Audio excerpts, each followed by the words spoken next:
आपण देवाची भक्ती करतो, पण तरीही जीवनात समाधान का मिळत नाही? कारण हा एक अत्यंत महत्त्वाचा सत्य भाग आपल्याला कधी सांगितला जात नाही.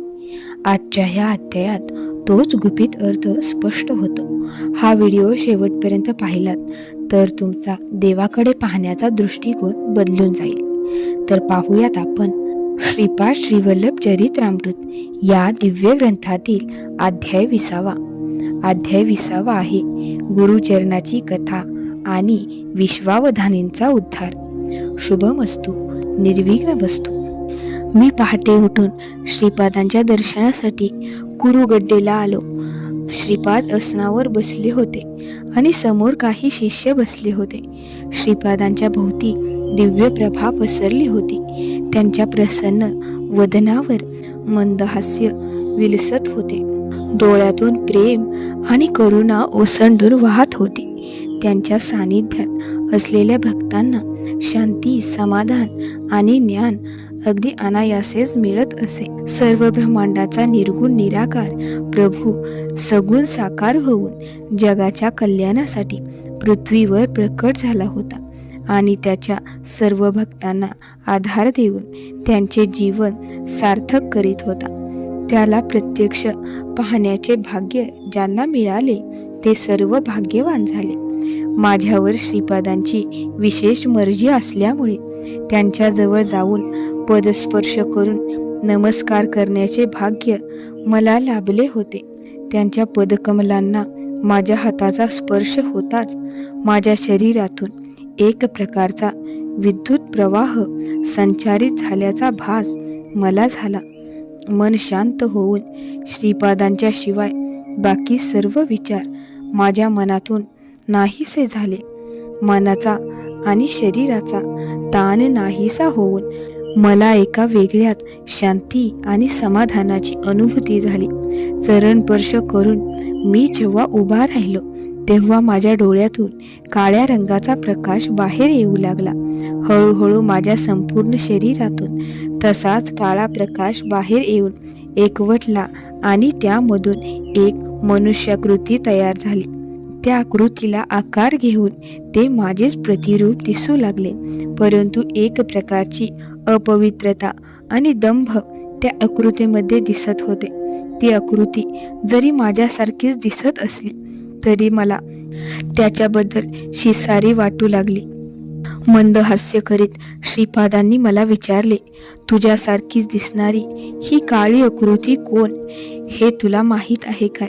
मी त्यांना म्हणालो, देवा, ही आकृती माझ्यासारखीच आहे हे खरे आहे, पण माझ्या शरीरातून ती का आणि कशी बाहेर आली आणि खरोखरच माझ्यासारखा दिसणारा हा जीव कोण आहे ते मला माहीत नाही. श्रीपाद मला म्हणाले, वस्ता, हे तुझे पापशरीर आहे. तो तुझ्यातील पापपुरुष आहे. हा पापपुरुष तुझ्या शरीरातून बाहेर आल्यामुळे आता तुझ्यामध्ये फक्त पुण्यपुरुष उरला आहे. शरीरातील पापपुरुष आणि पुण्यपुरुष असे दोन्ही बाहेर पडणे म्हणजेच त्या शरीराचे बंधमुक्त होणे. त्यानंतर त्या आत्म्याला मुक्ती मिळते. ब्राह्मणाचा जन्म मिळाला तर सदाचार, कर्तव्यपूर्ती यांच्या जोरावर सत्शील ब्राह्मण आपल्यातील पापपुरुषाला निग्रहाने नष्ट करू शकतो. परंतु तो वरील सांगितलेल्या गुणामुळे सत्वशील झालेला असला पाहिजे. वेदशास्त्रानुसार योग्य प्रकारे आपले विहित कर्म करणारा असला पाहिजे. पूजा, अर्चना किंवा यज्ञकर्म केल्यानंतर आपल्या आणि कुटुंबाच्या उपजीविकेपुरतेच धन त्याने यजमानांकडून घ्यावे. धनलोभाने यजमानाला लुटणाऱ्या ब्राह्मणाला यजमानाच्या पापामध्ये सुद्धा भागीदार व्हावे लागते. या जन्मी किंवा पूर्वजन्मी केलेल्या पापांचे दहन करणे सदाचरण केल्यामुळे शक्य असते. वर उल्लेख केलेले सर्व सद्गुण यांच्यामध्ये असतील तोच ब्राह्मण म्हणून घेण्याला पात्र असतो. जन्माने ब्राह्मण असलेला जर दुराचारी असेल तर त्याला ब्राह्मण म्हणणे चुकीचे आहे. ब्राह्मणत्व हे आचाराने सिद्ध करावे लागते. फक्त जन्मदत्त जातीमुळे कोणीही ब्राह्मण या संज्ञेला पात्र ठरत नाही. आजोबा बापनाचार्य, पिता अप्पलराज शर्मा यांच्यासारख्या वर्तन असणारे तद्ब्राह्मण असतात. माझी आजी राजमांबा, माता सुमती देवी या परमपवित्र आहेत. त्यांच्या नुसत्या स्मरणानेच हजारो पापे नष्ट होतात. एवढे सांगून श्रीपाद काही वेळ निश्चलपणे मौनपणे बसून राहिले. थोड्या वेळानंतर श्रीपादांनी आपल्या उजव्या हाताच्या अंगठ्याने आपल्या भुकुटी मध्यावर थोडासा दाब दिला आणि डाव्या हाताने उजवा बाहू चाचपला. याबरोबर उजव्या तळहातावर प्रकाश चमकू लागला. त्यापाठोपाठ आमच्या समोर एक एक करून यज्ञ साहित्य प्रकट होऊ लागले. विविध प्रकारची मधुर फळे, मोहक सुवासांची रंगीबेरंगी फुले, इतर यज्ञ साहित्य आणि थोडे सोने व चांदी, तसेच काही रत्ने सुद्धा सुंदर अशा पात्रांमध्ये त्या ठिकाणी निर्माण झाली. यज्ञाची तयारी झाल्याचे पाहून माझ्या शरीरातून निघालेला पापपुरुष किंचाळायला लागला. तो भीतीने थरथर कापत होता. श्रीपादांनी नजरेनेच त्याला होमामध्ये प्रकट झालेल्या अग्नीमध्ये प्रवेश करण्याची आज्ञा दिली. यज्ञापासून दूर पळून जाण्याच्या प्रयत्नात असलेल्या त्या पापपुरुषाने असहाय्यपणे स्वतःहून यज्ञामध्ये प्रवेश केला. त्याच वेळी माझ्या सर्वांगाची लाही लाही व्हायला लागली. माझ्या शरीराला नखशिकांत आग लागल्यासारख्या वेदना व्हायला लागल्या. अभावितपणे माझ्या तोंडून एक किंकाळी फुटली आणि मी श्रीपादांना म्हणालो, माझे सर्वांग जळत आहे. देवा, कृपा करून मला यातून वाचवा. श्रीपादांनी वळून माझ्याकडे पाहिले. त्यांच्या डोळ्यातून प्रकाशाचा एक किरण बाहेर येऊन माझ्या शरीरावर स्थिरावला आणि क्षणार्धात माझ्या वेदना नाहीशा होऊन माझे शरीर शांत झाले. होमकुंडातील पापपुरुष जळून नष्ट झाला आणि माझी कुंडलिनी जागृत झाली. मूलाधार चक्रापासून सहस्त्रार चक्रापर्यंत विद्युत संचार होत असल्याची जाणीव मला झाली. माझ्या हृदयाचे स्पंदन थांबले आणि माझी नाडी थांबली. मी समाधी अवस्थेमध्ये गेलो. समाधी अवस्थेमध्ये मी किती वेळ होतो ते मला समजले नाही, परंतु श्रीपादांनी मला हाक मारताच मी सहज स्थितीमध्ये परत आलो. दुपारची वेळ झाली होती. गुरुवारचा दिवस असल्यामुळे आज भक्तजनांची उपस्थिती जरा जास्तच होती. अनेक भक्तांनी शिष्यवर्गांसाठी भोजन सामग्री आणली होती. त्या सर्व अन्नपात्रांना श्रीपादांचा हस्तस्पर्श करून ती पात्रे एका बाजूला ठेवण्यात आली. अचानक श्रीपादांनी आपला तळहात वरच्या बाजूला करून उजवा हात वर केला. तेव्हा त्यांच्या हातामध्ये एक चांदीचे पात्र प्रकट झाले. त्या पात्रामध्ये नुकताच केलेला गरमागरम हलवा होता. श्रीपादांनी सर्वांना जेवण करण्यास सांगितले. शिष्यगण भक्तांना जेवण वाढू लागले. श्रीपादांनी मला बोलावून ते हलव्याचे भरलेले पात्र माझ्या हातात दिले. भोजन सामग्रीतील थोडा भाग एका शिष्याने अष्टदिशांना अष्टवसूंसाठी ठेवला. त्यानंतर श्रीपादांनी माझ्याकडील भांड्यामधला थोडा हलवा घेऊन तो ऊर्ध्व दिशेला धरला. बघता बघता तो हलवा वर जाऊन अदृश्य झाला. थोडा हलवा घेऊन श्रीपादांनी खाली वाकून जमिनीवर ठेवला. तात्काळ तेथील जमीन दुभंगून तो हलवा आत लुप्त झाला आणि जमीन पूर्ववत झाली. श्रीपादांच्या आज्ञेप्रमाणे मी त्या भांड्यातील हलवा सर्वांना वाढला, परंतु मी जसा जसा हलवा वाढत गेलो तसतसे ते पात्र पुन्हा पूर्वीप्रमाणेच भरलेले असायचे. शेवटी मी ते पात्र श्रीपादांजवळ आणून ठेवले. श्रीपादांनी त्यातील थोडा हलवा खाल्ला आणि तृप्तीची ढेकर दिली. तरी सुद्धा ते पात्र भरलेलेच होते. एका शिष्याला बोलावून श्रीपादांनी सांगितले की इतर शिष्यांची मदत घेऊन हे सर्व अन्न कृष्णा नदीच्या पात्रात विसर्जित करा. त्याप्रमाणे सर्वांची जेवणे झाल्यानंतर शिल्लक राहिलेले अन्न काही शिष्यांनी कृष्णेत विसर्जित केले. आपल्याजवळ बसवून घेऊन श्रीपाद मला म्हणाले, शंकर भट्टा, माझ्या भक्तांच्या भक्तिपाशामध्ये मी कायम जखडलेला असतो. त्यांच्या श्रद्धाभक्तीने मी थांबलेला असतो. हा हलवा व्यंकटप्पया श्रेष्ठींची पत्नी व्यंकट सुबया मांबिका यांनी नेहमीप्रमाणे खास माझ्यासाठी तयार केलेला होता आणि तो मी खाल्ल्याशिवाय त्या तोंडात पाण्याचा थेंबसुद्धा घेत नाही. तशी प्रतिज्ञाच त्यांनी केलेली आहे. त्यांची नात लक्ष्मी वासवी हिला एका प्रख्यात ज्योतिषाने असे भविष्य सांगितले होते की तुझ्या पतीच्या कुंडलीमध्ये लवकरच मृत्यूयोग आहे. राखी पौर्णिमेच्या दिवशी मला राखी बांधून लक्ष्मीवासीने मला विनंती केली की तिच्या पतीचा मृत्यूयोग टाळावा, माझ्या पतीच्या जीवनाचाच प्रसाद मला द्यावा. त्यासाठी तिने त्या दिवशी निर्जल उपवास केला होता. तिची मागणी पूर्ण करण्याशिवाय माझ्याकडे दुसरा काहीच मार्ग नव्हता. हळद कुंकू, फुलांची वेणी आणि काकणे देऊन मी तिला अखंड सौभाग्यवती भव असा आशीर्वाद दिला. माझी आजी व्यंकट सुबाम्मा आबा दररोज माझ्यासाठी हलवा तयार करते. मी कोठेही असलो तरी कोणाला तरी आणायला सांगून मी तो नेहमी खातो. त्यांनी केलेला तो सुमधुर हलवा ज्यांना खायला मिळेल त्यांची अनेक जन्माची महापातके नष्ट होतात. माझ्या भक्तांनी मला प्रेमाने दाखवलेला नैवेद्य मी सूक्ष्म किरणांच्या स्वरूपात जाऊन खातो.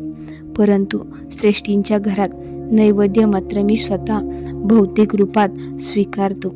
तू सुद्धा हा प्रसाद भक्षण कर असे त्यांनी सांगितले. जेवणानंतर आम्ही बसलो असताना पाद्यशाली कुळातील गुरुचरण नावाचा दत्तभक्त तेथे आला. श्रीपादांनी त्यालाही प्रसाद दिला. ते चांदीचे पात्र हलव्याने संपूर्ण भरलेलेच होते. गुरुचरणाला प्रसाद दिल्यानंतर श्रीपादांनी त्या चांदीच्या पात्रातील हलवा सुद्धा कृष्णेमध्ये विसर्जित करण्यास सांगितले. श्रीपादांनी आम्हाला सांगितले, हा गुरुचरण मार्कंडेय गोत्रातील पद्यशाली कुळाचा आहे. काही पिढ्यांपूर्वी काही कारणाने या पद्यशाली कुळातील लोकांनी मांसाहार करण्यास सुरुवात केली, परंतु याने मात्र मांसाहार त्यागून शाकाहार पत्करल्या. कित्येक दिवसापासून शरण शरण गुरुचरणा असा जप करीत मला नैवेद्य अर्पण करीत आहे आणि पवित्रपणे जीवन जगत आहे. आज मात्र तुला स्वतः श्री गुरुच्या हातून प्रसाद मिळाला. गुरुचरणा, माझ्याकडे काही कारण नसताना कोणतीही गोष्ट घडत नाही. आज मी तुला येथे आणले ते एका कार्यासाठीच. तुला माहीत असलेली गुरुतत्वाची सर्व माहिती तू या शंकर भट्टाला सांगितली पाहिजे. आता काही वेळ मी योग निद्रेमध्ये जाऊन मानससंचार करून येणार आहे. माझे दर्शन घेण्यासाठी योग निद्रा काळात कोणीही माझ्याजवळ येणार नाही याची काळजी घ्या. माझ्या विश्रांतीमध्ये खंड पडू देऊ नका असे श्रीपादांनी आम्हाला सांगितले. श्री गुरु श्रीपादांच्या कृपेमुळेच गुरुचरण याच्याशी माझी भेट होण्याचा योग आला. योग मार्गामध्ये गुरुचरण अतिशय पारंगत होता. श्रीपादांचे योगतत्व मला समजावून सांगून मला उपकृत करावे अशी विनंती मी त्याला केली. त्यावर गुरुचरण मला म्हणाले, अनंत कोटी ब्रह्मांडाची उत्पत्ती, स्थिती आणि लय ज्यांच्या संकल्पातून होते ते निर्गुण निराकार परब्रह्म सगुण साकार होऊन पूर्वयुगात श्री दत्तात्रेयांच्या रूपाने अवतरले होते. तेच दत्तगुरु आता पुन्हा एकदा श्रीपाद श्री वल्लभांच्या रूपाने अवतरले आहेत. श्रीपाद श्री वल्लभांचा हा अवतार म्हणजे सगुण साकार स्वरूपात मानव रूपाने अवतरलेला निर्गुण निराकार परब्रह्म आहे. सृष्टीच्या सुरुवातीपासून विविध योगामार्गांपैकी आपल्याला इच्छित योगमार्गाने साधना करून सर्व महर्षींनी ज्या ज्या देवता स्वरूपांमध्ये विविध देवतांचे दर्शन घेतले ती सर्व रूपे श्रीपादांचीच आहेत. पूर्वीच्या काळी महर्षींना अनेक प्रकारच्या शक्ती साध्य झाल्या होत्या. वशिष्ठ ऋषी यज्ञामध्ये देवतांना विविध प्रकारचे नैवेद्य देत असत. हव्य म्हणजेच नैवेद्य न अर्पण करता यज्ञ करण्याची पद्धत विश्वामित्र, जमदग्नी इत्यादी ऋषींनी अवलंबिली होती. कोणतीही यज्ञ कर्म करताना काय करावे, काय करू नये, तसेच कोणत्या वेगळ्या पद्धतीने केले तरी चालते याचे तसेच मंत्रांचे रहस्य जाणणाराच यज्ञकर्म करण्यास समर्थ असतो. श्रीपाद श्री वल्लभ सर्व समर्थ आहेत, परंतु ते कर्मरहस्याच्या पलीकडे असल्यामुळे त्यांच्या कृतीमध्ये सामान्य माणसाला फरक जाणवतो. सर्व प्रकारच्या शक्तींमध्ये प्रेमशक्ती सर्वश्रेष्ठ आहे. इतर शक्तींना मर्यादा असतात, पण प्रेमशक्ती ही अनंत असते. बापनाचार्य, नरसिंह वर्मा किंवा व्यंकटप्पया श्रेष्ठी ही सर्व वेगळ्याच प्रकारची योगसंपन्न माणसे आहेत. या तिघांनाही श्रीपादांबद्दल विशेष अशी वात्सल्य भक्ती आहे. त्यांच्या प्रेमशक्तीच्या प्रभावामुळे हे तिघेजण आपल्याला इच्छित असलेले कार्य श्रीपादांकडून आग्रहाने करवून घेतात. त्यांच्या प्रेमशक्तीपुढे श्रीपाद सुद्धा नतमस्तक होतात. प्रत्येक स्त्रीला आपल्या मातेच्या स्वरूपात पाहणे हा श्रीपादांचा सहज स्वभाव आहे. वात्सल्यपूर्ण स्वभाव असल्यामुळे जे कोणी श्रीपादांना दिव्य बालकाच्या रूपात पाहून आराधना करतात, त्यांच्याबरोबर श्रीपाद सुद्धा आपण लहान बालक असल्याप्रमाणे वर्तन करतात. हीच माया आहे. योगी, महाज्ञानी आणि परमभक्त ज्या निर्गुण निराकार परब्रह्माचे वर्णन करतात, तेच परब्रह्म दिव्य बालकाच्या रूपात पिटिकापूरमध्ये आपल्या दिव्य लीला दाखवित आहे. वेदशास्त्रांचे अध्ययन करून योगमार्गाने, ज्ञानमार्गाने किंवा इतर साधना पद्धतीने देवासाठी आराधना करतात. त्यांना श्रीपाद त्या त्या स्वरूपात दर्शन देतात. काही वेळा मात्र पवित्र ग्रंथातून सांगितलेल्या विविध साधना पद्धतीशिवाय इतर मार्गाने सुद्धा परब्रह्म प्राप्ती होते. त्यापैकी एक म्हणजे प्रीतिवात्सल्य आणि दुसरे म्हणजे परोपकार. सर्वांवर निर्व्याज निरपेक्ष प्रेम किंवा सर्व जीवाज्ञा समान मानून परोपकार करणाऱ्यांवर देव नेहमीच प्रसन्न असतो. वेदशास्त्र आणि पवित्र ग्रंथामध्ये सांगितलेल्या कठीण साधना पद्धतीनेच देवाची कृपा मिळते असे नाही, तर कोणतीही कठीण साधना न करता सुद्धा प्राणीमात्रांवरील प्रेम आणि परोपकार यातून सुद्धा देवाचा वरदहस्त कोणालाही लाभू शकतो असे गुरुचरणाने सांगितले. मी गुरुचरणाला विचारले, हे पुण्यात्मा, श्री गुरूंचे प्रथम दर्शन केव्हा आणि कसे झाले याचा वृत्तांत सांगून आपण मला उपकृत करावे. त्यावर गुरुचरण म्हणाले, हे ब्राह्मणोत्तमा, तू खरोखरच महापुण्यवंत आहेस. प्रत्यक्ष श्रीपादांच्या सानिध्यात राहून त्यांच्या दैवी लीला पाहण्याचे भाग्य तुला मिळाले आहे. श्रीपादांच्या अनेक लीलांपैकी एक तुझ्यासमोर वर्णन करण्याची संधी मला दिल्याबद्दल मी तुझा आभारी आहे. तुझ्यावर श्री गुरूंचा करुणा कटाक्ष आहे, त्यामुळे तू भाग्यवंत आहेस असे म्हणून गुरुचरण आपल्याला मिळालेल्या श्रीपादांच्या प्रथम दर्शनाचा वृत्तांत सांगू लागला. एका देवभक्त कुटुंबात माझा जन्म झाला. लहानपणापासूनच मला देवभक्तीची ओढ होती. आपले कुलदैवत श्री गुरुदत्ताची आराधना मी नित्य करीत होतो. आमच्या कुटुंबाची आर्थिक परिस्थिती अत्यंत हलाखीची होती. ती सुधारावी यासाठी मी नेहमी दत्तगुरूंना आळवीत होतो, परंतु त्यांचा काहीच उपयोग न होता परिस्थिती आणखीच बिघडत गेली. हे सर्व पाहून काही वयोवृद्ध व्यक्तींनी मला सांगितले की तुझे कुलदैवत असून सुद्धा तुझ्यावर दत्ताची कृपा नाही, तेव्हा तू दुसऱ्या एखाद्या देवाची कुलदैवत म्हणून निवड कर आणि त्याची भक्ती करायला सुरुवात कर. त्यामुळे तरी तुझी परिस्थिती सुधारेल. मला त्यांचे विचार पटल्यामुळे कोणत्या अन्य देवाला शरण जाऊन त्याची उपासना करावी याचा विचार मी करू लागलो. त्या दिवशी रात्री हेच विचार माझ्या मनात घोळत असतानाच मला झोप लागली. रात्री मला एक स्वप्न पडले. भयानक दिसणारी आणि कठोर चेहऱ्याची एक व्यक्ती अतिशय चवीने बकऱ्याचे मांस सेवन करीत होती. त्याच्याजवळ एक फरशी कुऱ्हाड होती, त्यामुळे तो आणखीच भीतीदायक वाटत होता. तो मला दरडावून म्हणाला, मीच दत्तात्रेय. तू कोणत्याही देवाची उपासना केलीस तरी त्या देवाच्या स्वरूपामध्ये मीच असणार आहे. तू तुझे आराध्य दैवत बदलले तरी लगेच मी बदलणार नाही. मी तुला सोडणार नाही. तू माझी सावली आहेस. मला सोडून तू राहू शकणे शक्य नाही. समस्त देवदेवता आणि कोट्यावधी मानवांची संकल्पसिद्धी करणारा महासंकल्प मीच आहे. सगळ्या देवदेवतांचे अवतार ज्यामधून प्रकट होतात ते परब्रह्म म्हणजे मीच आहे. सिंहांच्या जबड्यात सापडलेला प्राणी एक वेळ सुटू शकेल, पण माझ्या हातून सुटून जाणे केवळ अशक्य आहे. दत्तभक्त हे सिंहासारखे निधड्या छातीचे असतात. ते कशालाही भीत नाहीत. मी नरसिंह आहे आणि तू माझा भक्त म्हणजे छावा आहेस. सिंहांचे छावे आपल्या माता पित्याला कधी घाबरतात काय? ते त्याच्याबरोबर खेळतात.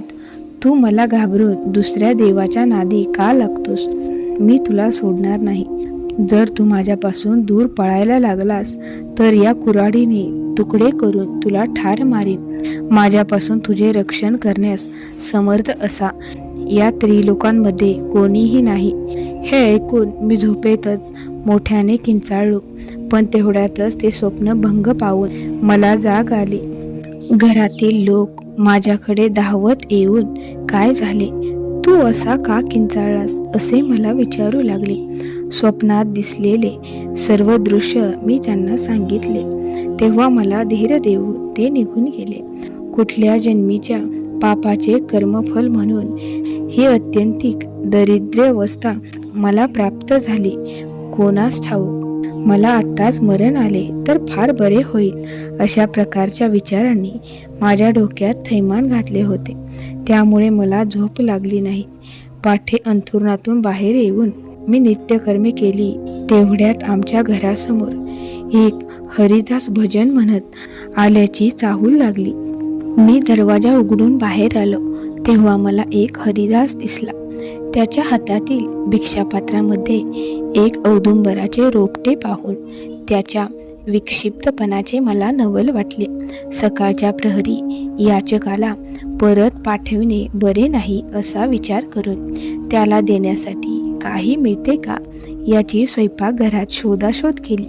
तेव्हा मला एका भांड्यात थोडेसे पोहे दिसले. ते मी त्या हरिदासाला दिले. ते पोहे त्याने आपल्याकडील एका स्वच्छ वस्त्रात बांधून घेतले आणि तो मला म्हणाला, काल रात्री मी गुरुचरण नावाच्या एका दरिद्री भक्ताची हत्या होताना पाहिली. त्यानंतर घडलेली विचित्र गोष्ट म्हणजे त्याचा प्राण शरीरातून बाहेर पडून या औदुंबर वृक्षाच्या रोपट्यामध्ये समाविष्ट झाला. परंतु प्राण निघून गेल्यानंतर सुद्धा तो जिवंत राहिला. औदुंबर वृक्षाच्या मुळामध्ये श्री गुरु दत्तात्रेयाचा वास असतो हे मला माहीत आहे. माझ्याकडे असलेले हे रोपटे सामान्य नाही. आंध्राच्या गोदावरी जिल्ह्यामध्ये पिटिकापूर नावाचे एक पवित्र क्षेत्र आहे. त्या गावात श्रीपाश्री वल्लभांच्या रूपात स्वयंभू श्री दत्तात्रेय राहतात. श्री वल्लभांची मातोश्री सुमती देवी यांच्या घराच्या अंगणात असलेल्या औदुंबर वृक्षापासून या रोपट्याची निर्मिती झाली आहे. हे रोपटे तुमच्या परसात लावून त्याची जोपासना कर, त्यामुळे तुमच्या कुटुंबाचे कल्याण होईल. हरिदासाच्या तोंडून हे सर्व ऐकून माझे डोके गरगरायला लागले. स्वतःवर ताबा आणून मी हरिदासला म्हणालो, हे पुण्यात्मा, तुम्ही ज्या गुरुचरणाची हत्या झाली म्हणता तो दत्तभक्त मीच आहे. मी सुद्धा रात्री एका दृष्ट व्यक्तीला पाहिले. तो मला म्हणाला होता की त्याच्या कुऱ्हाडीने तो माझा वध करणार आहे. कोणीही मानव मृत झाल्यास त्याचे शरीर दहन करतात, पण मी मात्र जिवंत असून तुमच्यासमोर उभा आहे. तरीही माझे प्राण या वृक्षामध्ये आहेत असे तुम्ही सांगता. हे फार विचित्र वाटते. अशी घटना मी यापूर्वी कधीही पाहिलेली तर नाहीच, पण ऐकलेली सुद्धा नाही. असो, मी दत्तभक्त आहे आणि औदुंबर वृक्षाचा महिमा जाणतो. त्यामुळे तुमच्या सल्ल्याप्रमाणे मी या औदुंबर वृक्षाचे संगोपन करीन असे मी त्या हरिदासाला सांगितले. अशी घटना आतापर्यंत कोणी पाहिली किंवा ऐकली नाही. हे तुझे म्हणणे खरे आहे असे सांगून हरिदास मला म्हणाला, या सृष्टीचे मर्म फक्त आदिगुरु दत्तात्रेयांनाच माहीत. सप्तर्षींना सुद्धा ज्या गोष्टी समजत नाहीत त्या तुला किंवा मला कशा समजतील. शरीर कायमचे निश्चेष्ट झाले तरच त्याला मरण म्हणतात असे नाही. कुंडलीत लिहिलेला मरणकाल आलेला असताना सुद्धा गुरुदेव आपल्या भक्तांच्या कर्माचा नाश करून त्याचे आयुष्य वाढवितात. आपल्या भक्ताची प्राणशक्ती आकर्षण करून घेऊन आपला नित्यवास असणाऱ्या औदुंबर वृक्षामध्ये ठेवतात आणि त्या औदुंबर वृक्षातून प्रसारित होणाऱ्या प्राणशक्तीमुळे तो भक्त न मारता जिवंत राहतो. अल्पज्ञानी माणसांना मात्र असे वाटते की शरीरातील प्राण शक्तीमुळेच तो जिवंत आहे. कुंडलीतील मरणदशा संपल्यानंतर प्राणशक्ती औदुंबरातून निघून पुन्हा शरीरात प्रवेश करते आणि त्याच्या आयुष्यात दत्तात्रेयांनी जेवढी भर घातली असेल तेवढी वर्षे तो जगतो.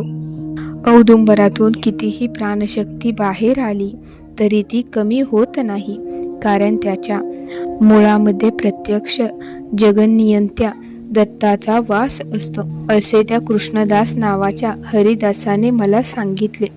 आणि रोपटे देऊन तो निघून गेला. ते रोपटे मी परसाद नेऊन लावले. आम्ही कसाबसा काळकंठीत असतानाच एके दिवशी दूरच्या नात्यातील माझा एक वयस्कर भाऊ आमच्याकडे आला. ब्रह्मचारी असल्यामुळे त्याला मुले नव्हती, त्यामुळे त्याचे माझ्यावर खूप प्रेम होते. तो मला आपल्या मुलाप्रमाणेच समजत होता. वयोमानाप्रमाणे शरीर फार थकल्याने तो आमच्या घरीच राहू लागला. रेशमी वस्त्रांचा व्यापार करणे हा त्याचा व्यवसाय होता. त्याने मला आपल्या व्यवसायाची संपूर्ण माहिती आणि काही धन देऊन आपला व्यवसाय पुढे चालू ठेवण्यास सांगितले. औदुंबर वृक्षाच्या रोपट्याला दररोज पाणी घालणे, त्याच्या आसपास स्वच्छता ठेवणे इत्यादी गोष्टी करत तो दत्तात्रेयांची भक्ती करू लागला. आमच्या घरातील लोकांना काहीही त्रास झाला किंवा अडचण झाली तर आम्ही तो वृक्षासमोर जाऊन सांगत होतो. आमची ती प्रार्थना दत्तगुरूंपर्यंत पोहोचत होती आणि त्यामुळेच आमच्या परिस्थितीत सुधारणा होत गेली, याची जाणीव आम्हाला झाली. तो औदुंबर वृक्ष म्हणजे आमची दुःखे दत्तात्रेयांपर्यंत पोहोचवणारा सेतूच झाला होता. औदुंबर वृक्षाची सेवा म्हणजे प्रत्यक्ष दत्तात्रेयांचीच सेवा असते. ज्यांच्या घराच्या आसपास औदुंबर वृक्ष असतो त्या घरामध्ये प्रत्यक्ष दत्तात्रेयांचा वास असल्याप्रमाणेच पावित्र्य, सुखशांती आणि समाधान असते. औदुंबराचा महिमा कितीही वर्णन केला तरी तो कमीच पडतो. पापकर्मामुळे काटेरी झाडाचा जन्म पाहूयात आपण. व्यापारानिमित्त मी नेहमी आंध्र प्रदेशात जात असे. एकदा योगायोगाने मी पिठिकापूरला गेलो. तेथील बापनाचार्य यांचे नाव मी अनेकांच्या तोंडून ऐकले होते, त्यामुळे त्यांचे घर शोधून त्यांच्याकडे गेलो. बापनाचार्य आणि श्रीपाद हे अंगणात काहीतरी करीत होते.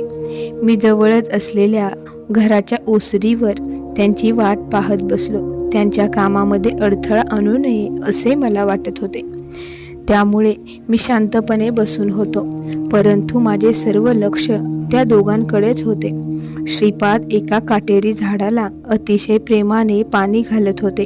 बापनाचार्यांनी त्यांना विचारले, माझ्या सोन्या, हा काही सौम्यलता किंवा संजीवनीचा वृक्ष नाही, हे तर एक क्षुद्र काटेरी झाड आहे. अशी झाडे सर्वजण काढून टाकतात आणि तू तर याला प्रेमाने पाणी घालत आहेस. याचे कारण काय?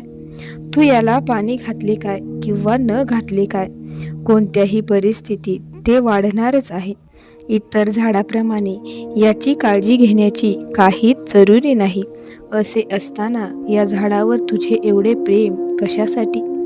यावर श्रीपादांनी त्यांना उत्तर दिले की, अहो आजोबा, हे झाड म्हणजे मागच्या जन्मी मानव रूपात असताना तुमची, माझी, व्यंकटप्पा श्रेष्ठींची आणि नरसिंहवर्मांची टिंगल, तिरस्कार आणि अपमान करणारे विश्वावधानी आहेत. त्यांच्या द्वेषबुद्धीमुळे आता त्यांना काटेरी झाडाचा जन्म लाभला आहे. स्वयंभू दत्तात्रेयच बापनाचार्यांचा नातू म्हणून जन्मला आहे म्हणे. हे कसले विचित्र सांगणे! हा तर देवद्रोह आहे. श्रेष्ठी आणि वर्मा आमच्या संपूर्ण कुटुंबाला जेवायला बोलवीत असत, म्हणून ते सुद्धा देवद्रोही आहेत.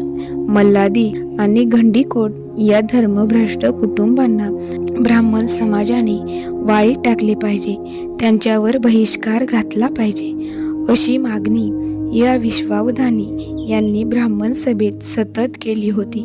हा श्रीपाद दत्तात्रेयच आहे कशावरून, याला काय पुरावा आहे, असे तर्क कुतर्क मांडून हा आमची अवहेलना करीत असे.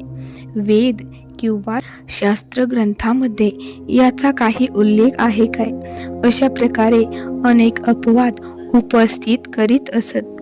एखाद्या काट्याप्रमाणे ते सर्वांना उपद्रव करून मनाला वेदना देत असत. त्यामुळेच त्यांना या जन्मी काटेरी झाड व्हावे लागले आहे. त्यांच्या मृत्यूनंतर त्यांची उत्तरक्रियासुद्धा कोणी केली नाही, त्यामुळे मला त्यांची दया येते, असे श्रीपादांनी सांगितले. थोड्याच वेळात बापनाचार्य आणि श्रीपाद मी बसलेल्या ओसरीवर आले. श्रीपादांच्या लीलेच्या अनेक कथा मी ऐकलेल्या होत्या. आज त्यांना प्रत्यक्ष पाहून माझे हृदय भरून आले. त्यांच्या दिव्य आणि मुग्ध रूपाने माझे मन मोहून घेतले. मी त्यांना पदस्पर्श करून नमस्कार केला. श्रीपादांनी प्रेमाने माझ्या पाठीवरून हात फिरवून मला उठवले आणि म्हणाले, मेल्यानंतर पुन्हा जिवंत होऊन माझ्याकडे आलास काय? बापनाचार्यांनी मला विचारले की तुम्ही आमच्याकडे कशासाठी आलात? यावर मी त्यांना सांगितले की मी रेशमी वस्त्रांचा व्यापार करतो. प्रथमच मी पिटिकापूरला आलो आहे. तुमचे नाव फार ऐकले होते, म्हणून तुमच्या भेटीची इच्छा होती, त्यामुळे तुमच्याकडे आलो. यावर आमचा आनंदकंद अशा या बाहुल्यांसाठी आमच्याकडे काही कपडे असतील तर द्या, असे श्रीपादांकडे बोट दाखवून बापनाचार्य म्हणाले. मी श्रीपादांना शोभतील अशी रेशमी वस्त्रे काढून दिली. इतक्यात गुरुचरणा, तुला एक विचित्र गोष्ट दाखवायची आहे, चल, असे म्हणून श्रीपादांनी माझा हात धरून त्या काटेरी झाडाकडे नेले. बापनाचार्य सुद्धा आमच्या बरोबर आले. त्या झाडाला उद्देशून श्रीपाद म्हणाले, बापनाचार्यासारख्या पुण्यपुरुषाची निंदा केल्यामुळे तुम्हाला हे काटेरी झाडाचे रूप मिळाले आहे. शिवाय तुमच्या मृत्यूनंतर तुमचे क्रियाकर्मसुद्धा योग्य प्रकारे झालेले नाही. हा गुरुचरण पूर्वीच्या एका जन्मात तुमचा मुलगा होता. याच्या हातून आता मी विधीपूर्वक श्राद्ध कर्म करणार आहे. या गोष्टीला तुम्ही संमती आहे का? हे सर्व ऐकून आणि पाहून मला पूर्ण बोध झाला नाही. मी गोंधळून निशब्द उभा राहिलो. यावर त्या झाडात समाविष्ट असलेला तरल आत्मा म्हणाला, देवा, माझ्यासारख्या पापी माणसाला पापमुक्त करून तुम्ही मोक्ष देत आहात. यापेक्षा मोठे भाग्य मला कोठे लाभणार आहे? श्रीपादांनी सांगितल्याप्रमाणे मी ते झाड मुळासकट उपटून काढले. त्याच्या तुटलेल्या फांद्या व पाने एकत्र केली आणि ते पिंपळाच्या काड्याने प्रज्वलित केलेल्या अग्नीमध्ये जाळून टाकले. श्रीपादांनी मला स्नान करून यायला सांगितले व त्यानंतर विभूती देऊन धारण करायला लावले. श्रीपाद म्हणाले, शंकर महादेव आपल्या अंगाला स्मशानातील राख फासून घेतात, असे सामान्य जन म्हणतात, पण ते खरे नाही. महापुरुष, सिद्धपुरुष, महायोगी आणि अतिपुण्यवंत महाभक्त यांचा मृत्यू झाल्यानंतर फक्त त्यांच्या चितेची राख श्री शंकर विभूती म्हणून वापरतात. ती राख त्यांच्या शरीराच्या तेजोवलयामध्ये एकरूप होऊन जाते आणि त्याचा परिणाम म्हणून महापुरुष, सिद्धपुरुष, महायोगी आणि परमभक्त यांचे आत्मे शिवामध्ये एकरूप होतात. माकड, सर्प, गोकुळातील प्राणी किंवा उंट या प्राण्यांची जर चुकून एखाद्याच्या हातून हत्या झाली तर त्यांच्या शरीराला अग्निदेवतेच्या स्वाधीन करावे. त्यांची मंत्रपूर्वक अंत्यक्रिया करण्याची जरुरी नाही, पण त्यांच्या नावाने आपल्या आर्थिक परिस्थितीला झेपेल इतक्या गरीब व्यक्तींना जेवण घालावे.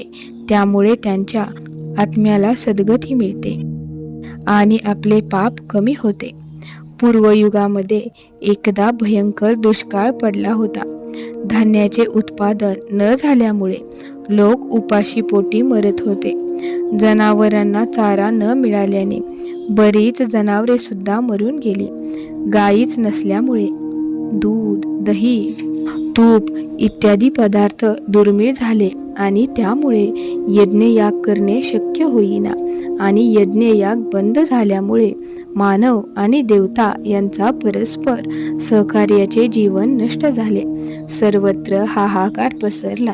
तेव्हा देवाने कृत्रिम गाय निर्माण करून तिच्याकडून गौतम ऋषींना उपद्रव देण्यास सांगितले. कितीही प्रयत्न केला तरी गाय उपद्रव देणे बंद करीत नाही. असे पाहून गौतम ऋषींनी त्या गायीला हकलून देण्यासाठी दर्भाची काडी तिच्याकडे फेकली. पण तेवढेच निमित्त करून देवाने त्या कृत्रिम गायीमधील चैतन्य काढून घेतले. आपण दर्भाने मारल्यामुळेच गायीचा मृत्यू झाला. आता आपल्याला गोहत्येचे पाप लागणार. या भीतीने गौतम ऋषींनी गंगेला पाचारण केले आणि त्या गायीला जीवनदान देण्यास सांगितले.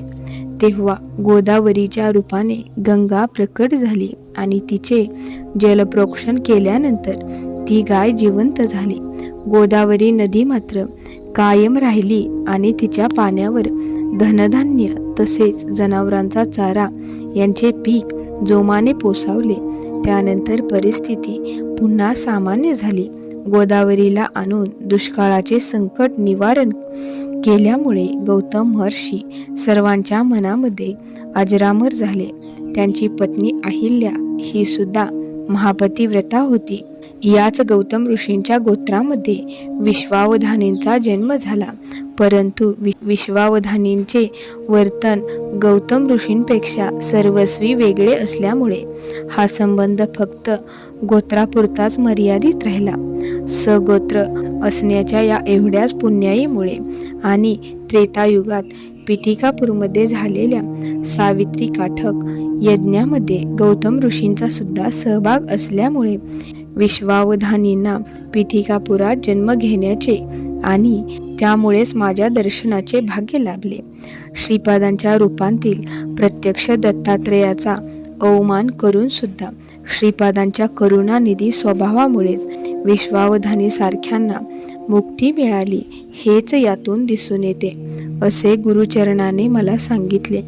कोणी तुमच्याकडे कसलीही मदत मागायला आले तर तुमच्या हातून शक्य होईल तेवढी मदत त्याला करा. मदत करणे शक्य नसेल तर शक्य असल्यास सल्ला द्या. त्याला सहानुभूती दाखवा. अडचणीत असलेल्या माणसाला कधीही कठोर शब्दांनी दुखावू नका. त्याची टिंगल किंवा हेटाळणी करू नका. लक्षात ठेवा, तुम्ही जसे इतरांशी वागाल तसाच मी सुद्धा तुमच्याशी वागेन.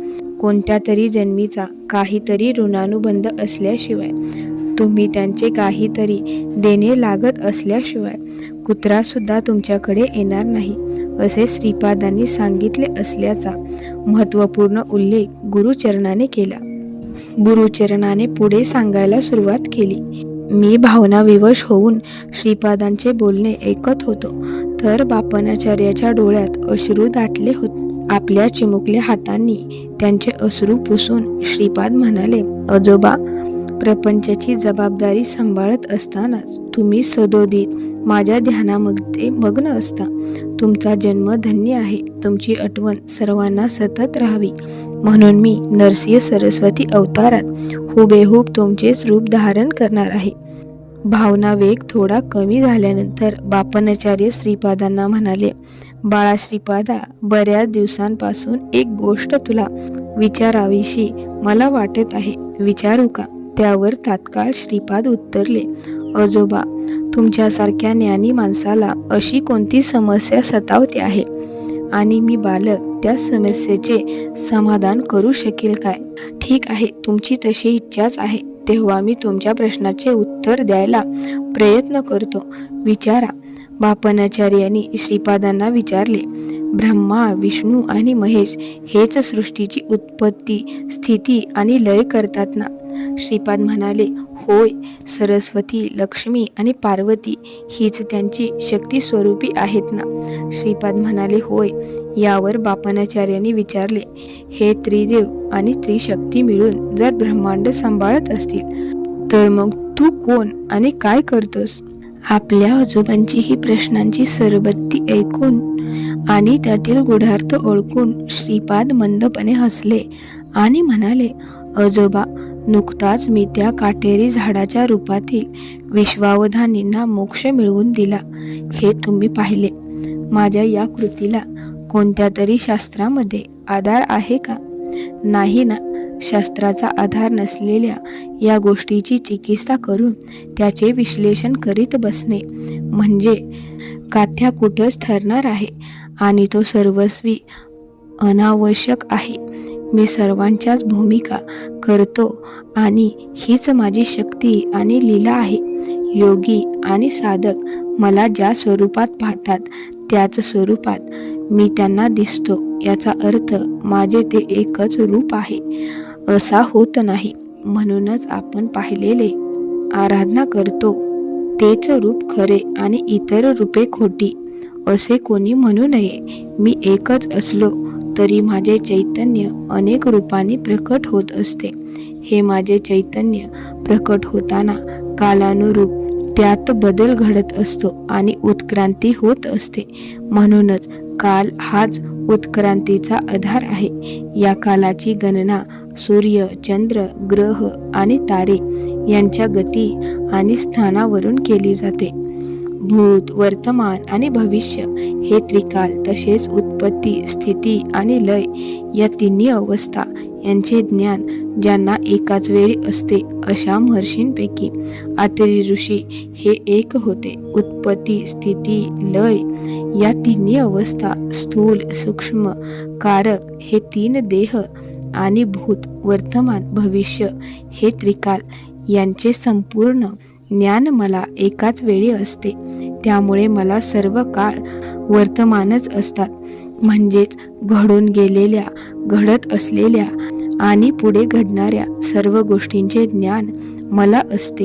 असे असल्यामुळे त्रिमूर्ती आणि त्रिशक्ती माझ्यामध्येच समाविष्ट असलेल्या दिसल्या तर त्यामध्ये कोणतेच नवल नाही.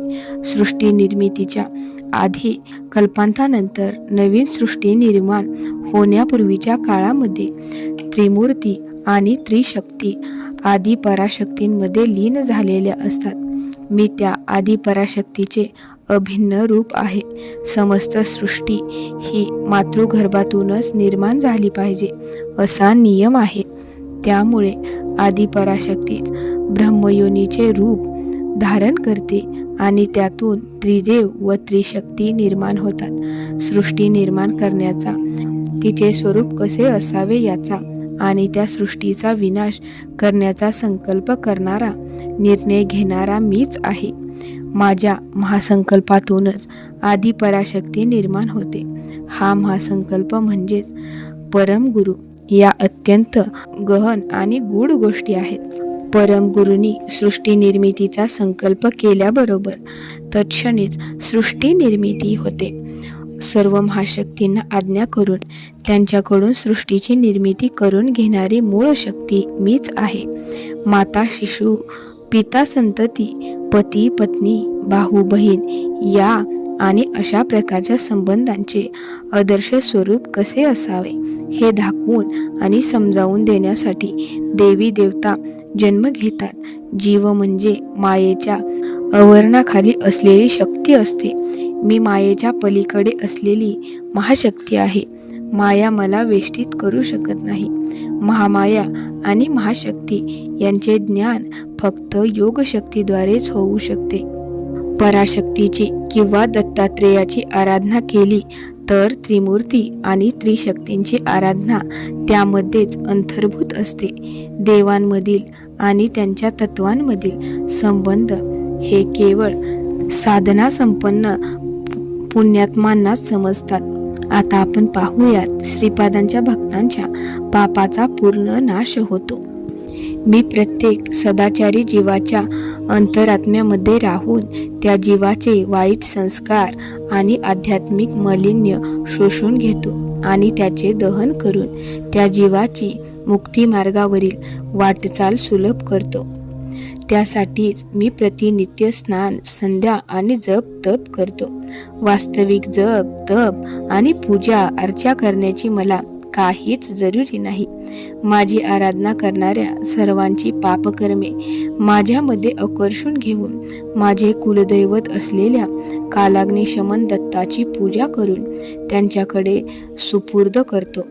या पूजेतून मला मिळणाऱ्या महाफलातून मी भक्तांची सर्व पापे नष्ट करतो. कर्म केल्याशिवाय फळ मिळत नाही, म्हणून या शरीरात राहून तपचर्या करतो. त्यामधून मिळणारे महापुण्यच मी माझ्या भक्तांच्या पापनाशनासाठी उपयोगात आणतो. मी केलेल्या कर्माची पुण्यप्राप्ती तात्काळ होते. त्यामुळेच माझ्या भक्तांची पापे मी तात्काळ नष्ट करू शकतो आणि माझ्या भक्तांच्या योग्यतेप्रमाणे त्यांना पुण्य देतो. त्यामुळेच मी आदिगुरु स्वरूप आहे. ज्याप्रमाणे मुले ही त्यांच्या आईबापांच्या संपत्तीची वारस असतात, त्याचप्रमाणे शिष्यसुद्धा गुरुच्या तपफलाचे वारसदार असतात. कर्म करणे अनिवार्य आहे आणि कोणतेही कर्म न करता जगणे कोणालाच साध्य नाही, असे श्रीकृष्णाने भगवद्गीतेमध्ये सांगितले आहे. ते सुद्धा याच कारणाने. आता श्रीपाद सांगतात, माझ्या अवतारांना सीमा नाहीत. पाहूयात आपण. मीच प्रत्यक्ष श्री दत्तात्रेय असल्यामुळे मी सुद्धा सहजपणे पावणारा आहे. एखाद्या देवतेची आराधना केली तर भक्ताच्या तपाने संतुष्ट होऊन ती देवता प्रसन्न होते आणि वर देते. परंतु दत्त स्वरूप असलेला मी श्रीपाद मात्र माझ्या शिष्यांना वर मिळवताना येणाऱ्या अडचणी दूर करतो.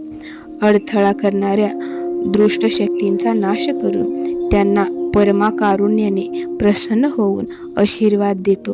अहो अजोबा, त्यामुळेच तर मला स्मार्तुगामी म्हणजेच फक्त स्मृतीनेच जो आपल्याकडे खेचला जातो प्रसन्न होतो तो असे म्हटले जाते. प्रत्येक गुरुच्या रूपामध्ये मीच असतो. हा माझा अवतार म्हणजे महाकरुण्याने अवतरलेल्या परम गुरुस्वरूप असल्यामुळे माझ्या या अवताराला कोणत्याही मर्यादा नाहीत. माझ्या भक्तांची हाक माझ्या कानावर पडताच मी तात्काळ त्याला उत्तर देतो. माझा भक्त मला केव्हा हाक मारतो याची मी वाटच पाहत असतो. भक्त जर माझ्याकडे एक पाऊल पुढे आला तर मी 100 पावले त्याच्या दिशेने पुढे जातो. डोळ्याची पापणी ज्याप्रमाणे डोळ्याच्या बुबुळाचे रक्षण करते, तसेच मी माझ्या भक्तांचे रक्षण करतो. भक्ताच्या सर्व आपत्ती आणि त्रास नाहीसे करणे हे माझ्या स्वभावातच सामावले आहे. तो माझा मूळ स्वभावच आहे, असा दिव्योपदेश श्रीपादांनी बापनाचार्यांना केला. मी गुरुचरण श्रीपादांना विचारले, हे महागुरु, महाप्रभू, सोमलता आणि सोमयागाबद्दल मी थोडेसे वर्णन ऐकले आहे. गुरु करून आपण ते विस्ताराने सांगावे अशी माझी तुम्हाला विनंती आहे. त्यावर श्रीपाद मला म्हणाले, वस्ता, सोमलता म्हणजे प्रत्यक्ष संजीवनीच आहे. ती तुला पाहायची आहे काय? यावर मी होय म्हणालो. मी होय म्हणता क्षणीच त्यांच्या हातामध्ये त्या संजीवनीचे मूळ उत्पन्न झाले आणि त्यांनी ते मला दिले. ते मूळ मी श्रीपादांना प्रसाद म्हणून ठेवून घेतले. माझ्या देवघरामध्ये मी ते जपून ठेवले आहे. श्रीपादांनी संजीवनीची माहिती सांगायला सुरुवात केली. मी ती लक्षपूर्वक ऐकून मनात साठवीत होतो. श्रीपाद म्हणाले, ही संजीवनी वनस्पती हिमालयाच्या पर्वत श्रेणीमध्ये, काश्मीरमध्ये मानस सरोवराजवळ, सिंधू नदीच्या उगमस्थानाजवळ, मल्लिकार्जुन देवाचे नित्य निवासस्थान श्रीशैल्य पर्वतावर, तसेच सह्याद्री, महेंद्रगिरी, देवगिरी आणि विंध्य पर्वत श्रेणी आणि बद्रिकारण्यामध्ये उगवते. याच संजीवनीच्या प्रयोगाने बेशुद्ध पडलेला लक्ष्मण शुद्धीवर आला. हिच्या सेवनाने अनेक रोग बरे होतात. शरीरावर हिचे लेपन केल्यास आकाश संचार करता येतो. बलवृद्धी होऊन नेत्र तीक्ष्ण आणि तेजस्वी होतात. तसेच श्रवणशक्ती सुद्धा तीक्ष्ण होते. ही बहुउपयोगी वनस्पती आहे. हिच्या प्रभावाने अग्नी, जल, विष यांच्यापासून होणारी सर्व प्रकारची पीडा नष्ट होते. संजीवनी आपल्याजवळ असेल तर त्यांच्यापासून काहीच अपाय होत नाही. हिच्या प्रभावाने अनिमा, गरिमा इत्यादी अष्टसिद्धी साध्य होतात. या झाडाला शुक्ल पक्षाच्या प्रतिपदेला एक पान येते आणि त्यानंतर दररोज एक प्रमाणे पौर्णिमेपर्यंत 15 पाने येतात. कृष्ण पक्षामध्ये यातील एक पान दररोज वाळून गळून पडते आणि अमावस्येच्या दिवशी ते झाड निष्पर्ण होते. या सुकलेल्या झाडाची ढाळी जर रात्रीच्या वेळी पाण्यात भिजवून खोलीत ठेवली तर त्यातून निघालेल्या प्रकाशाने संपूर्ण खोली उजळून निघते. सह्याद्री पर्वतश्रेणीतील जंगलामध्ये असलेल्या या वनस्पतीचे रक्षण तेथील क्रूर प्राणी करतात. अमावस्येच्या मध्यरात्री या झाडांमधून प्रकाश बाहेर येत असल्यामुळे ती लांबून सुद्धा सहजपणे दिसून येतात. वस्ता, गुरुचरणा अशा प्रकारच्या एकूण 24 दिव्य औषधी वनस्पती आहेत.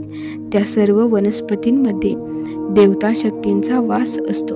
म्हणून पवित्र वेदमंत्राचा उच्चार करीत अत्यंत विनम्र भावाने त्यांच्या सभोवती खणून मगच ती बाहेर काढली पाहिजे.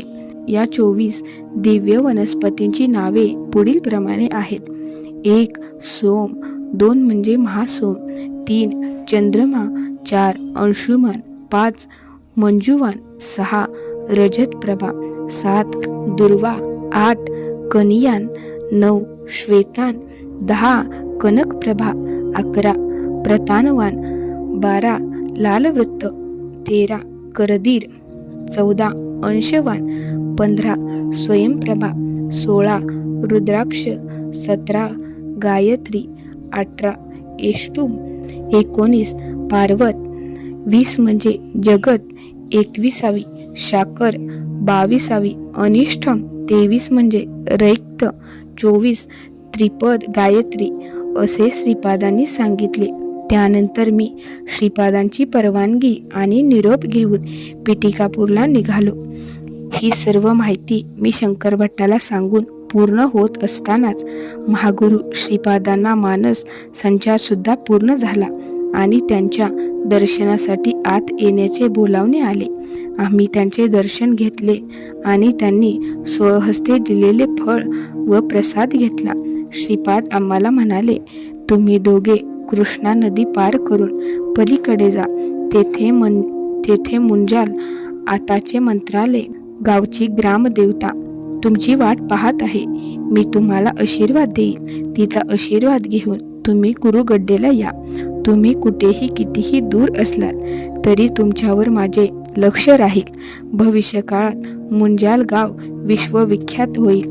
एक महापुरुष राघवेंद्र स्वामी तेथे जिवंत समाधी घेईल आणि त्याच्या नावाबरोबर जोडले गेल्यामुळे त्या महापुरुषाच्या नावाप्रमाणेच गावाचे नाव सुद्धा जगभर प्रसिद्ध होईल. तो महापुरुष अनेक प्रकारच्या दिव्य लीला करेल. स्थूल स्थितीतील या पिटिकापूरप्रमाणेच सूक्ष्म सृष्टीत सुद्धा एक पिटिकापूर आहे. तेच स्वर्ण पिटिकापूर माझ्या स्थूल शरीराला वेढून असलेल्या तेजोवलयामध्येच ते सुप्रतिष्ठित आहे. कोणत्याही युगातील, कोणत्याही देशातील, कोणत्याही काळातील माझी कृपा, करुणा कटाक्ष लाभलेल्या माझ्या भक्तांचे चैतन्य या सुवर्ण पिटिकापूरमध्ये राहील. ज्यांना हे भाग्य लाभले ते धन्य होत. मी जन्मजन्मांतरी त्यांच्या पाठीशी राहून त्यांचे रक्षण करीन. वस्ता शंकर भट्टा. काही शतकानंतर माझ्या मातेच्या निवासस्थानी, माझ्या जन्मस्थानी माझ्या नावाने एक महासंस्थान उभे राहील. तेथे औदुंबराच्या सावलीमध्ये माझ्या पादुकांची स्थापना केली जाईल. माझा यानंतरचा अवतार असलेल्या नरसिंह सरस्वतीची मूर्तीसुद्धा तेथे प्रतिष्ठापित केली जाईल. मी आता तुम्हाला दिव्य दृष्टी देतो. तिच्या साहाय्याने ते दृश्य तुम्ही आताच पहा. असे म्हणून श्रीपादांनी आम्हा दोघांच्या भ्रुकुटी मध्यावर अंगठ्याने दाबले. काही शतकानंतर निर्माण होणाऱ्या महासंस्थानाचे अलौकिक दृश्य पाहण्याचे भाग्य आम्हाला त्या दिव्य दृष्टींमुळे सर्वांनादी मिळाले. त्यामुळे आम्ही स्वतःला अतिशय भाग्यवान समजतो. श्रीपादांचे संकल्प आणि लीला फार विचित्र आणि आश्चर्यकारक असतात. आम्ही पुन्हा वर्तमान काळात आल्यावर श्रीपादांनी आम्हाला सांगितले की वशिष्ठ ऋषींचा अंश ज्याच्यामध्ये आहे असा त्याचा एक वंशजच या महासंस्थानाचा पुजारी होणार आहे. माऊली हो, या अध्यायाचा सार इतकाच आहे. ईश्वर बाहेर नाही, तो आपल्या आत आहे.